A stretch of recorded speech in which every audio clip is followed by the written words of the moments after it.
Perkenalkan, nama saya Silviana Astika Borutarigan, NIM S1031201003 dari Prodi Ilmu Pemerintahan.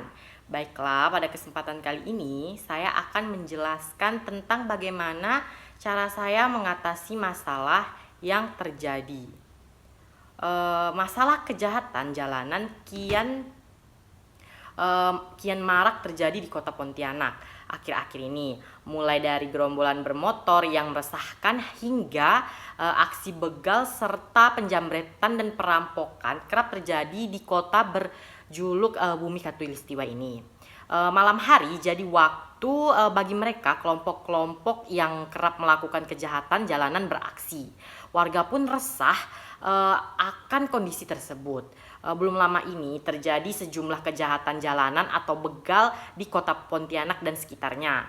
Bahkan peristiwa ini menimbulkan korban jiwa, seperti seorang pria berinisial HR yang ditemukan waktu itu tergeletak di Jalan Suwiknyo, tepatnya di depan gang keluarga. Dia ditemukan bersimbah darah.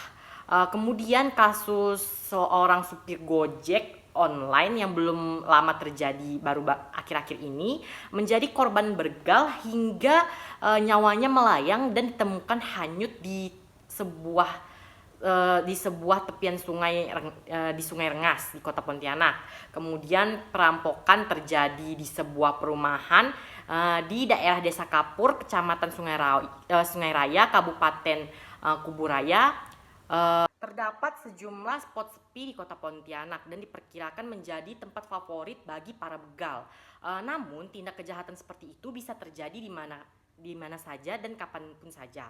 Apalagi beberapa hari belakangan ini kasus pencurian juga semakin sering terdengar di kota tercinta ini. Oleh karena itu diperlukan banyak tenaga pengaman untuk menjaga kota Pontianak yang punya banyak jalan tikus atau yang tembus sana sini. Tidak bisa dipungkiri bahwa saya termasuk orang yang sering keluar malam dan pulang malam. Oleh karena itu kejahatan memang dapat terjadi dimanapun dan kapanpun. Cara saya menghadapi masalah ini yaitu adalah mengantisipasi untuk menghadapi segala kemungkinan terburuk. Supaya lebih aman berkendara, kita bisa melakukan hal-hal berikut ini, atau ini saran atau tips dari saya untuk meminimalisir atau mengatasi terjadinya kejadian yang tidak kita inginkan. Yang pertama, simpan barang-barang berharga. Jangan memakai atau menggunakan barang berharga yang kita miliki di jalan karena hal tersebut bisa mengundang penjahat. Simpan barang-barang berharga kita di dalam tas. Kemudian yang kedua, periksa kelengkapan berkendara dan kondisi motor. Gunakan perlengkapan mengendarai motor seperti helm dan jaket. Beberapa pelaku begal motor mengincar pengendara motor yang tidak memakai atribut lengkap. Mereka berpikir bahwa orang-orang seperti itu akan lebih mudah untuk dilawan. Kemudian yang ketiga, cek kondisi motor. Hal ini dilakukan untuk mengantisipasi terjadinya masalah pada motor yang dapat memaksa kita menghentikan motor di tempat-tempat sepi. Tentu kita pasti tidak mau kehabisan bensin di tengah malam yang sepi. Jadi makanya pentingnya bagi kita sebelum pergi untuk cek kondisi motor kita. Jika kita melihat motor kita misalnya kekurangan bensin, maka kita harus mengisinya terlebih dahulu. Baiklah, selanjutnya yang nomor 4 yaitu pergi beramai-ramai. Hindari pergi keluar dengan motor sendirian di malam hari, terutama di daerah yang sepi dan rawan. Tempat yang sepi akan menjadi tujuan utama begal motor karena mereka bebas melakukan aksi. Meski begitu, tetaplah berhati-hati walaupun sudah pergi bersama-sama dengan teman, karena itu bukan berarti bisa terbebas dari aksi kejahatan. Baiklah, yang kelima yaitu menghindari tempat atau jalanan yang sepi. Pilih rute jalan yang aman dan ramai. Jangan menghentikan motor di tempat yang sepi. Dalam beberapa kejadian begal motor menggunakan modus tertentu sebelum menghentikan motor orang lain. Lajukan motor dengan kencang meninggalkan pelaku, atau jika terpaksa cari kesempatan untuk menghentikan motor di tempat yang lebih ramai seperti dekat warung warung makan atau dekat pom bensin. Terus yang keenam, tetap tenang. Apabila ternyata mengalami pembegalan atau aksi kejahatan lainnya, jangan panik dan takut. Ulur waktu lalu coba untuk meminta pertolongan kepada orang lain. Terus yang ketujuh, amati keadaan. Seandainya mengalami atau melihat kejadian pembegalan atau penjamretan atau bahkan penipuan saat mengendarai motor, amati ciri-ciri dan wajah pelaku. Perhatikan pula hal lain yang dapat membantu polisi untuk menangkap pelaku kejahatan, misalnya lokasi kejadian, lalu segera melapor ke polisi.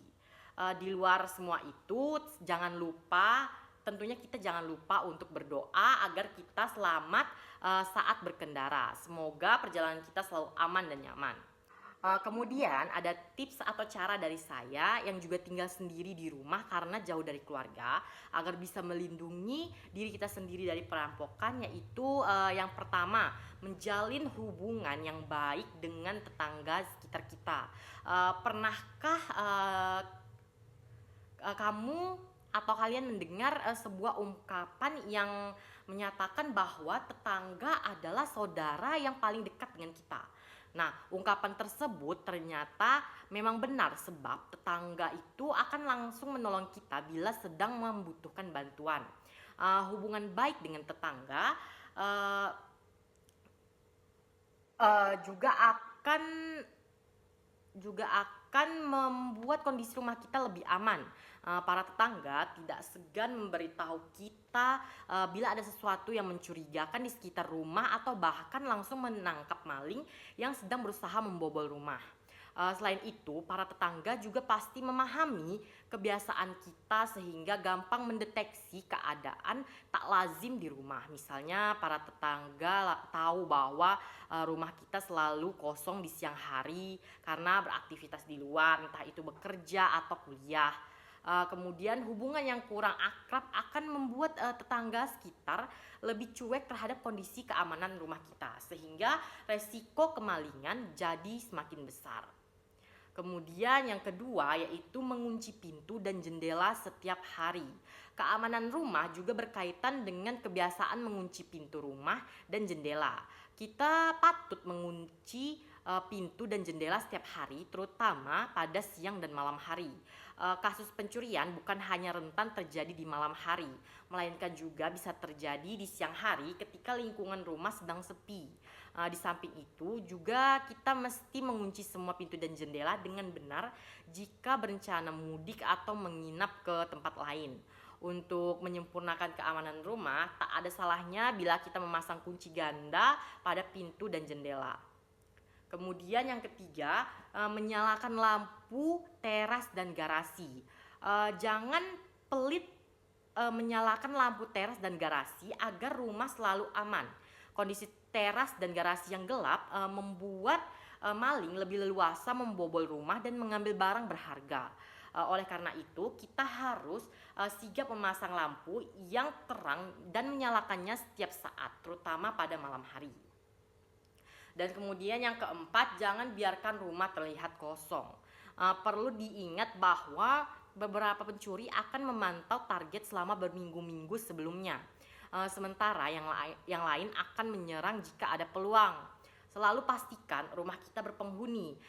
Jika kita sedang berpergian bersama keluarga sekalipun, kondisikan rumah seperti terlihat ramai dan tidak kosong. Misalnya tetap meletakkan sendal dan sepatu di depan rumah, menyalakan lampu, kemudian dan sebagainya. Cara-cara seperti itu dapat mengantisipasi rumah kita kemalingan. Sektor lapangan pekerjaan sangat berpengaruh terhadap kehidupan masyarakat. Jumlah kasus kriminal kejahatan bisa sedikit apabila masyarakat memiliki pekerjaan, tetapi angka kejahatan bisa meningkat tinggi karena masyarakat tidak memiliki pekerjaan, sehingga untuk memenuhi kebutuhan hidup untuk makan dari sebagian pelaku nekat mencuri atau bahkan merampas hak milik orang lain hingga tega menghilangkan nyawa orang lain.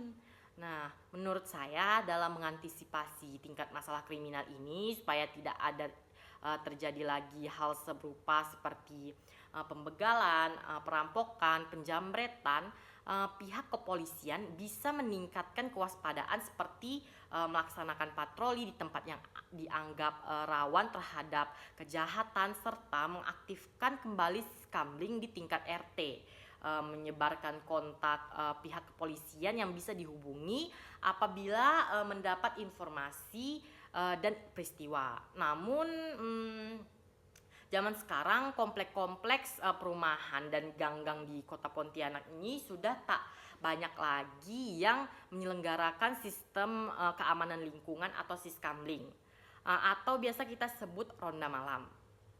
Walaupun sebenarnya sistem tersebut harusnya berjalan siang maupun malam hari.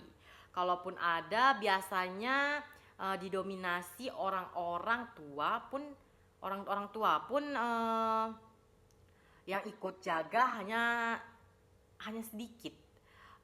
Hal kategori usia kerja sehingga sulit bagi mereka untuk ikut berjaga di malam hari karena harus bangun pagi. Oleh karena itu dibutuhkan orang yang lebih banyak dan terlatih. Dalam hal ini tentu saja pemerintah Kota Pontianak punya cara sendiri untuk menekan tingkat kriminal, bekerja sama dengan pihak-pihak berwenang dan semisalnya. Tindak kejahatan sekarang ini sudah sangat mengkhawatirkan dan tidak mengenal perikemanusiaan. Wali Kota Pontianak kita yaitu Pak Edi Rusmi Kamtono mengimbau seluruh masyarakat Kota Pontianak untuk tetap waspada.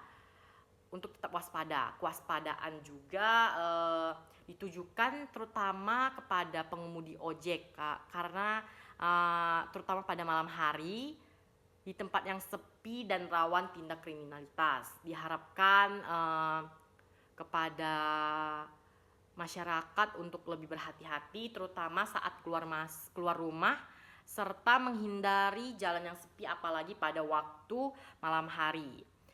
Saya dan semua warga Kalbar, terutama khususnya Pontianak, berharap pihak kepolisian segera menangkap pelaku kejahatan yang telah terjadi sebelumnya dan meminimalisir kejahatan-kejahatan yang akan terjadi ke depannya, supaya ada efek jera dan tidak terjadi lagi aksi begal atau perampokan yang meresahkan masyarakat pada saat ini.